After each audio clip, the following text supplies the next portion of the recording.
Welcome back to सुबह सवेरे पाकिस्तान। अच्छा, ब्रेक से पहले जो हमारी बात हो रही थी 1166 से जवाब आता है या नहीं आता, इसी ब्रेक के दौरान हमारी पूरी टीम ने, हमारी कैमरामैन टीम हमारे साथ मौजूद है, हमारी बाकी टेक्निकल टीम हमारे साथ मौजूद है, सब क्योंकि माशाल्लाह वैक्सीनेटेड हैं, सब ने वैक्सीन लगवा रखी है, सब ने मैसेज किया 1166 पे विद इन 5 सेकेंड्स सबको जवाब आया। तो इस तरह की बात इतने बड़े प्लेटफॉर्म पे आकर नहीं करनी चाहिए आपको कि जिससे लोग कंफ्यूज हो रहे हो, लोग कहें कि हाँ ये बात दुरुस्त है, ये बात दुरुस्त नहीं है। बड़े तरीके हैं कि आप पता करवा सकते हैं कि वैक्सीन किसी ने लगवाई है। देखने वाले जो हैं उन्होंने भी अगर मैसेज किया हो तो उनको भी फौरन मैसेज का जवाब मिल गया होगा और उन्हें भी आइडिया होगा कि वो बात गलत थी, वो बात दुरुस्त नहीं थी। ऐसा नहीं है, मतलब कि ये ऐसी बात हमें नहीं करनी चाहिए है कि अच्छा सिस्टम है, कम से कम उसको एक्नॉलेज करें कि एक चीज़ अच्छा काम हो रहा है। हम मौसम की कुछ बात करें क्योंकि हम आए थे तो तब उस टाइम हमें काले शाले बादल जो है वो नज़र आ रहे थे, उस टाइम ठंडी हवाएं चाहिए थी, तो अब जो है वो बारिश भी शुरू हो गई है। और अगर बात करें रावलपिंडी और इस्लामाबाद की तो उधर भी, और मुल्क के जो बाकी बलाई इलाके हैं उधर भी मानसून बारिशों का जो है आगाज़ वो हो गया। अच्छा, गर्मी का जोर टूट गया हमारे जो है ना, क्या अगले दिन कैसे गुजरने वाले हैं इस पर हमने बात करनी है। हमारे साथ डायरेक्टर महकमा मौसमियात सरदार सरफराज साहब मौजूद हैं। सरदार सरफराज साहब अस्सलाम वालेकुम, गुड मॉर्निंग सर। सर, मौसम तो इस वक्त अच्छा है, अब आप हमें क्या बताएंगे कितने रोज़ तक ये सिलसिला जारी रहेगा? और कुछ NDMA की जानिब से कुछ मैसेजेस भी आ रहे थे, कुछ अलर्ट भी जारी किए गए? जी वालेकुम अस्सलाम, शुक्रिया जनाब। देखें, कराची में पहला स्पेल हुआ है, आज सुबह 7 बजे को शुरू हुई थी बारिश और कहीं हल्की बारिश हुई है ज़्यादातर, और एक आध जगह में मॉडरेट बारिश हुई है गुलशन हदीद में 16 से 17 मिलीमीटर। तो ये अभी तो मौसम दिन में तो क्लाउडी रहेगा और हल्की फुल्की बारिश ही होगी, कोई इतनी हैवी स्पेल का चांस नहीं है। रात में अलबत्ता फिर चांसेस हैं हल्की बारिश की, और रात में अलबत्ता कुछ हल्की से थोड़ी सी ज़्यादा मॉडरेट टाइप स्पेल होगा रात में। और इसी तरह से कल भी दिन भर क्लाउडी वेदर और वक्फे से कभी हल्की और कभी मॉडरेट बारिश होगी। तो अगले दो से 3 दिन तक ये सिलसिला है।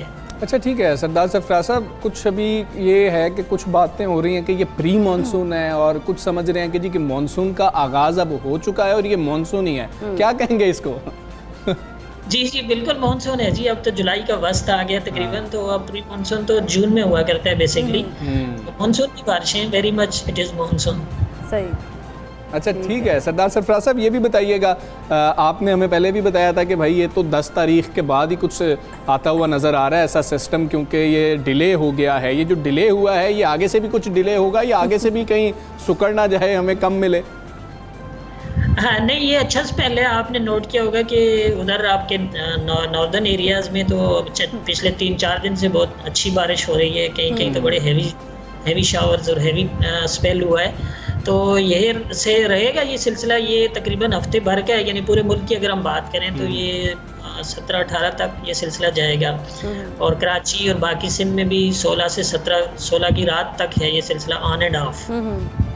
ठीक है, यानी कि ये सिलसिला जो है वो तो जारी रहेगा। बहुत शुक्रिया सरदार साहब, आप कीमती वक्त आपने सुबह सवेरे पाकिस्तान को दिया है। और मौसम अच्छा है, आप लोग एंजॉय करें घर बैठकर, और घर बैठ के, ये बड़ी इंपॉर्टेंट बात है। मैं हमेशा इसलिए कहती हूँ कि आपने बाहर नहीं निकलना है, क्योंकि बाहर की जो सिचुएशन में देख के आई हूँ मैं बहुत खुद परेशान हो गई, क्योंकि लग ही नहीं रहा था कि हमारे मुल्क में कोविड है, और ऊपर से जिस तरह से वेरिएंट्स की बात हुई, इतने डिफरेंट वेरिएंट्स भी आ रहे हैं, और ऐसे में एहतियात नहीं कर रहे हैं आप लोग। अच्छा, चौथी लहर की जो बात हो रही थी ना, कि जो खदशा जाहिर किया जा रहा था, अब आप देखेंगे केसेस किस तरह से बढ़ रहे हैं। तो खैर, मौसम को ज़रूर इंजॉय कीजिए, चाय पीजिए, आप कॉफ़ी पीजिए, आप पकोड़े खाइए, हाँ तो ये पकोड़े समोसे सब कुछ कीजिए, लेकिन घर में रहिए। और बाहर जाते वक्त अब डबल मास्क जो है ना, वो हमारी जिम्मेदारी है, क्योंकि हमने बचना है, दूसरों को भी बचाना है इस कोविड से। खैर, ईद उल अज़हा करीब आ रही है, तब मैं वही कहने लगी थी कि ईद उल अज़हा तब भी आप लोगों ने एहतियात जो है वो करनी है, लेकिन ईद उल अज़हा करीब आते ही हमजा का देखा जाए मुल्क भर में महंगाई का जो जिन है वो बेकाबू हो गया। हर कोई परेशान है कि भाई किसी भी जानवर पर हाथ डालें वो तो आगे से हाथ लगाने नहीं दे रहा, वो हाथ नहीं लगाने दे रहा, वगैरह कोविड है और बहुत महंगाई है, तुम पीछे रहो। खैर, हम बात करें दूसरी अशिया की भी, तो फल सब्जियों समेत खाने पीने की चीज़ों को तो पर लगे हैं। इदारा शुमारियात की रिपोर्ट की हम बात करेंगे। महंगाई की हफ्तावार रिपोर्ट उन्होंने जारी की है, जिसके मुताबिक गुज़श्ता हफ्ते के दौरान महंगाई की शरह 12.28% रही। बिल्कुल ऐसी, जबकि गुज़श्ता हफ्ते के मुकाबले में ये शरह जो है 0.7% बढ़ गई है। अगर बात करें आलू, प्याज समेत जितनी भी खाने पीने की अशियाँ हैं, सब्जियाँ वगैरह हैं, 23 ऐसी अशियाँ उन्होंने कहा है कि जो महंगी हो गई हैं, और 9 की कीमतों में कमी हुई है, जबकि 19 अशिया की कीमतों में इस्तेहकाम रहा है। अच्छा, मुल्क भर में मवेशी मंडियों का भी जिक्र कर लेते हैं इकरा साथ के, वहाँ जानवरों की कीमतें आसमान से बातें कर रही हैं। मैं तो अभी तक खैर नहीं गया, तो मैंने जिन लोगों से पूछा है, क्योंकि आप पूछते हैं ना कि यार क्या रेट चल रहा है, अच्छा क्या रेट चल रहा है, तो वो रेट ऐसा चल रहा है कि जी कि आप दूसरी दफ़ा पूछ ही नहीं रहे हैं बिल्कुल कि बंदा ऐसे ही क्या है। पूछे, और इतनी ज़्यादा हिम्मत ही नहीं महंगाई। कर रहे हैं ना कोई लोग, तो कि यार क्या जाएंगे, किस तरह से करेंगे, तो लोग इस वजह से भी डर गए यार, बड़ी महंगाई है।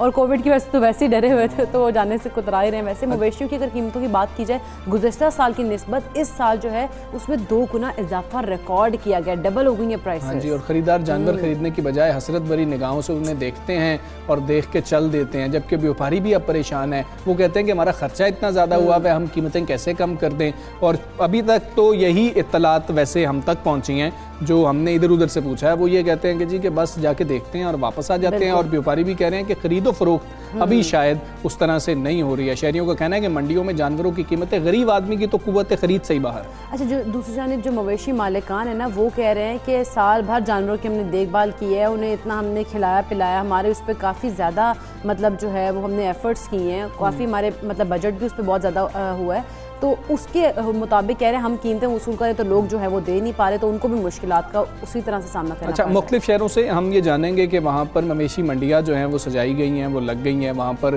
क्या रश है, हम तमाम नुमाइंदगान से जानेंगे। अभी से हम फैसलाबाद का रुख करेंगे। आसिफ सिद्धू हमारे साथ मौजूद हैं। आसिफ, अस्सलाम वालेकुम, गुड मॉर्निंग। बताइएगा फैसलाबाद का मौसम का भी बता दीजिएगा, साथ ही आपसे मौसम का भी पूछ लेते हैं और मवेशी मंडियों के बारे में भी बताइएगा। खरीदो फरोख्त हो रही है या अभी सिर्फ देख रहे हैं? वालेकुम अस्सलाम हमजा तारड़, थैंक यू।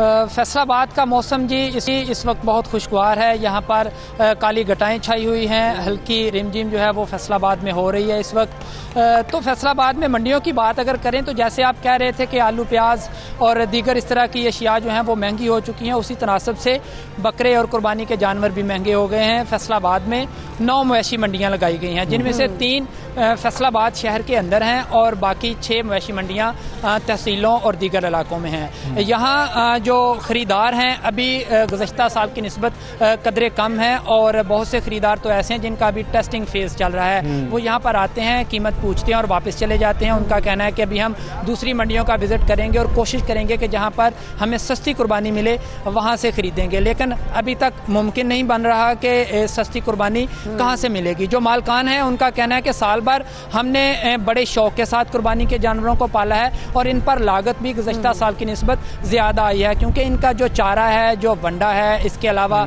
खल बनौला है, जितनी भी खुराक है वो तमाम तर उन्हें महंगी मिली, तो इस वजह से इस दफ़ा लागत ज़्यादा आई और कुर्बानी के जानवर भी महंगे हैं। यहाँ राजनपुरी बकरे सबसे ज़्यादा महंगे हैं और ख़ूबसूरत भी समझे जा रहे हैं। बड़े शौक़ के साथ ख़रीदार यहाँ आते तो हैं और उतनी ही जल्दी वापस जाते हैं, क्योंकि कीमत उनके होश उड़ा देने वाली है। और इसके अलावा बैलों की और बड़े जानवरों की अगर हम बात करें तो फैसलाबाद की मवेशी मंडी में 8.5 लाख का बैल भी मौजूद है। अच्छा। और इसके अलावा ऑर्गेनिक बैल भी मौजूद हैं, जैसा कि 92 न्यूज़ ने गुज़श्ता दिनों में बताया कि ऑर्गेनिक बैलों का टेस्ट भी फैसलाबाद की मवेशी मंडी में है, जिनको बिल्कुल ऑर्गेनिक डाइट खिलाई गई है, स्टीरॉइड्स नहीं दिए गए, ताकि जो ख़रीदार हैं अगर कुर्बानी का गोश्त खाएं तो उनके ब्लड प्रेशर या उनकी सेहत पर कोई मनफी असरात ना पड़े। तो ख़रीदार यहाँ पर आ रहे हैं, लेकिन टेस्टिंग फेज़ है। इसके अलावा यहाँ मवेशी मंडी में तमाम तर सहूलियात व्यापारियों को फ्राहम की गई हैं। यहाँ पर रेस्क्यू 1122 का स्टाफ भी मौजूद है, लाइव स्टॉक का अमला भी यहाँ पर मौजूद है। हम इस वक्त मॉडल कैटल मार्केट मंडी जो न्यामोहन है यहाँ पर हैं, तो यहाँ पर मंडी का अपना स्टाफ भी मौजूद है जो सफाई सुथराई के लिए यहाँ पर निगरानी कर रहा है। वहाँ पर वो कह रहे हैं कि अभी सिर्फ वहाँ पर 9 मंडियाँ हैं, लेकिन सिर्फ लोग आ रहे हैं, देख रहे हैं और वापस चले जाते हैं। अभी ख़रीद नहीं पा रहे हैं क्योंकि रेट बहुत ज़्यादा है, अभी परेशान है। और व्यापारी भी ये कह रहे हैं कि हम रेट कैसे कम कर सकते हैं कि हमारी अपनी कॉस्ट बहुत ज़्यादा है। अच्छा हमजा, जिस तरह से हम देखते हैं कि हर साल रौनकें होती हैं मंडियों में, मवेशी मंडियों में, तो अब जो है वो उस तरह से नहीं है। एक तो कोविड भी है और दूसरी जो बड़ी वजह है वो महंगाई है कि महंगाई की वजह से लोग आते तो हैं, जितनी जिस तरह से आसिफ भी बताया था कि लोग आते हैं लेकिन उसी स्पीड से वापस भी चले जाते हैं।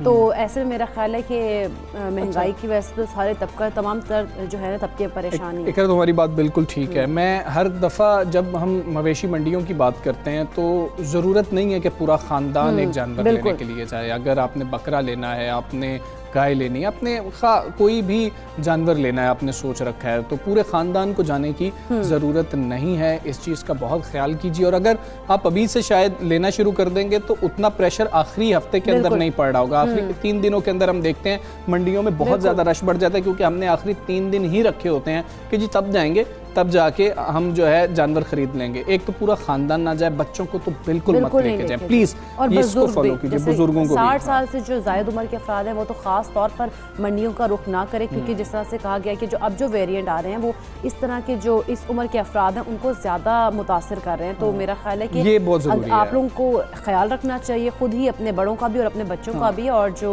यंग लोग हैं वो जाएं, 1 लोग जाएं, 2 लोग जाएं, बस इससे ज्यादा मेरा ख्याल है नहीं जाना चाहिए। सबको पता भी नहीं होता ना, मतलब आप कहते हैं कि जी कि अच्छा एक आप एक्सपर्ट, हम कोशिश करते हैं कि जिसको हमें लगता है हमारे मुताबिक कि जी कि इसको ज़रा ज़्यादा नो हाउ है इस बारे में, उसको लेके जाएं, ले आए। बच्चे घर में जो है उससे खेल लेंगे, देख लेंगे, उससे प्यार कर लेंगे, उसको चारा खिला लेंगे। ये भी मैं मशवरा देना चाहूँगी जितने भी लोग हमें देख रहे हैं कि जब आप जानवर लेके आए उसको घर लाके सबसे पहले तो उसको मेरा ख्याल है कि आपको नहलाना चाहिए, उसको जो है ना डिसइंफेक्ट कर लेना चाहिए, ताकि फिर बच्चे जो है खिले, क्योंकि इस तरह के जर्म्स जो जानवर भी कैरी करते हैं, तो आप लोगों को उसमें बारे में भी बड़ा ख्याल रखना चाहिए। वो जो भी कोई तरीकाकार आप किसी एक्सपर्ट से भी पूछ सकते हैं, वो आपको बेहतर बताएंगे, और इस पर हम बात भी करेंगे। ये बड़ा इंपॉर्टेंट पॉइंट है, हम आपके साथ ये इन्फॉर्मेशन शेयर भी करेंगे, क्योंकि हम समझते हैं हमारी जिम्मेदारी है कि हम आपको वो चीज़ें बताते रहें जो हम फील कर रहे हैं या फिर इंतज़ामिया फील कर रही है, गवर्नमेंट फील कर रही होती है कि ये चंद कोताहियाँ हो रही हैं। मेरा ख्याल है अब यहाँ पर ब्रेक तो बनता है, तो कहीं मत जाइएगा, देखते रहिए सबसे बड़े पाकिस्तान।